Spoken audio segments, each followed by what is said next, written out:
अस्सलाम वालेकुम, मैं हूं अरबाब जहांगीर। आप देख रहे हैं मेरा यूट्यूब चैनल असली खबर विद अरबाब जहांगीर। उम्मीद है तमाम देखने वाले खैरियत से होंगे। तेरे बिन की आखिरी किस्त देख लिए सबने।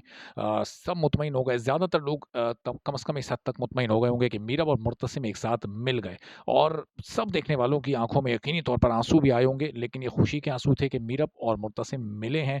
मीरब और मुर्तसिम ने अपने फैंस को रुला दिया। लेकिन बहुत सारी ऐसी बातें हैं इस आखिरी एपिसोड के रिव्यू में जो कि कही जा सकती हैं, जो करनी है, और कुछ राइटर की जो ऐसी गलतियाँ जो कि आखिर तक कंटिन्यू रही हैं। 2-3 बड़ी अहम गलतियाँ, उस पर बात करते हैं और फिर इस आखिरी एपिसोड का मज़ीद भी रिव्यू करते हैं कि कहानी को किस तरह से अभी अधूरा छोड़ा गया है, तो ये किस बात का इशारा है।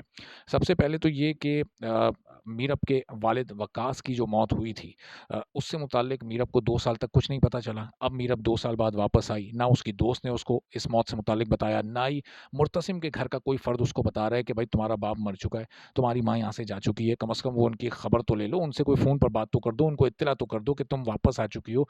कम से कम कोई एक ताज़ियत तो कर लो फ़ोन करके। किसी को ये तौफ़ीक नहीं हो रही, चूँकि राइटर ने लिखा ही नहीं, ये वाला एंगल राइटर ने वो उस कहानी को अधूरा छोड़ दिया। सोने पे सुहागा के डायरेक्टर ने भी इस तरफ तवज्जो नहीं दी, और डायरेक्टर ने भी ये बड़ी गलती कर दी। सारी की सारी कोशिश कर और उस पर मरकूज़ कर ली कि मीरब और मुर्तसिम को मिला दें और लोगों को खुश कर लें। भाई, तो तरीके से भी लोग खुश हो सकते थे और ये काम अच्छे ऑर्गेनाइज़्ड वे में भी हो सकता था। दूसरा एंगल क्या था? आप सबको याद होगा जब एपिसोड 46 के बाद मीरब घर छोड़कर गई, तो वो बस में सवार हुई। बस में उसको फ़र्रुख खान मिला, उसके पास पैसे नहीं थे, उसने एक चेन दी। वो चेन फ़र्रुख खान उस वक़्त से सँभाल कर रख रहा था, यानी 2 साल तक वो सँभालता रहा और वो अब वापस करके गया, जबकि ये वही चेन थी कि जब अगली एपिसोड में यानी एपिसोड 47-48 में फ़र्रुख को रिक्शा चलाते देखा गया, तो सवाल हुआ कि यार ये रिक्शा ड्राइवर कैसे बन गया? इसके पास रिक्शा कहाँ से आया?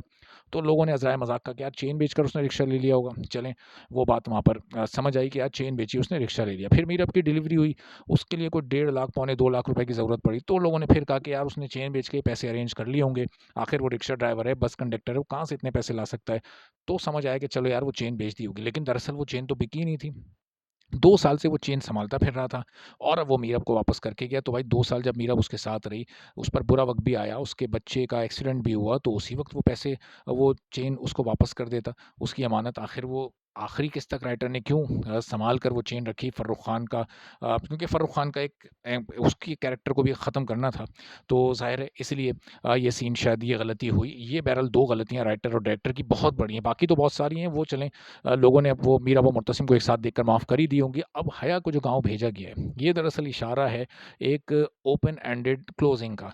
ये जो इख्तिताम हुआ है ड्रामे का, ये दरअसल अधूरा इख्तिताम है। अभी ये ड्रामा खुला हुआ है, कहानी ओपन है, चूँकि हया को कोई इबरतनाक सज़ा नहीं दी गई, कोई इबरत का निशान नहीं बनाया गया। कोई ऐसी सज़ा नहीं दी गई कि लोग उसकी मिसालें दें कि देखो इसने ये साज़िशें की, इसने ये बुरा अमल किया तो उसके साथ ये हुआ। सिर्फ़ उसको गाँव भेज दिया गया, वो तो इससे पहले भी 1-2 बार भेजा गया और खुद मीरा उसको जाकर वापस ले आई थी। तो अब इस बार जब उसको गाँव भेजा गया है, ड्रामा तो ख़त्म हो चुका, लेकिन ये इशारा है कि आगे सीज़न 2 भी बन सकता है, सीक्वल भी आ सकता है, कहानी ओपन है। मीरब और मुर्तसिम एक साथ आ गए हैं। मीरब अब शायद अपनी प्रोफ़ेशनल लाइफ़, उसको एक झलक दिखाई गई है कि वो अपनी प्रोफ़ेशनल लाइफ़ भी स्टार्ट करने जा रही है।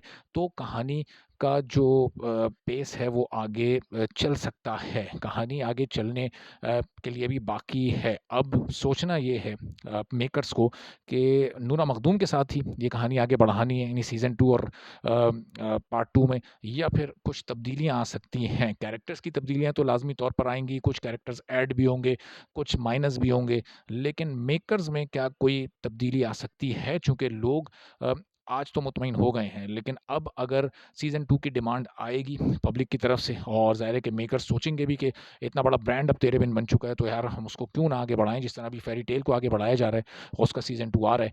तो अब जब वो डिमांड आएगी, तो फिर मेकर्स को बड़ी समझदारी का मुज़ाहरा करना होगा, और जो गलतियाँ सीज़न 1 में इन्होंने की हैं, जबकि इन गलतियों के साथ भी रिकॉर्ड तोड़ कामयाबी और मकबूलियत हासिल की है, तो कम से कम इन गलतियों जैसी गलतियों को दोहराना नहीं चाहिए। और अब देखते हैं कि कब ऑफ़िशियली इसकी अनाउंसमेंट होती है, और जैसे-जैसे मज़ीद इसके बारे में डेवलपमेंट सामने आती है, आपको अपडेट करते रहेंगे।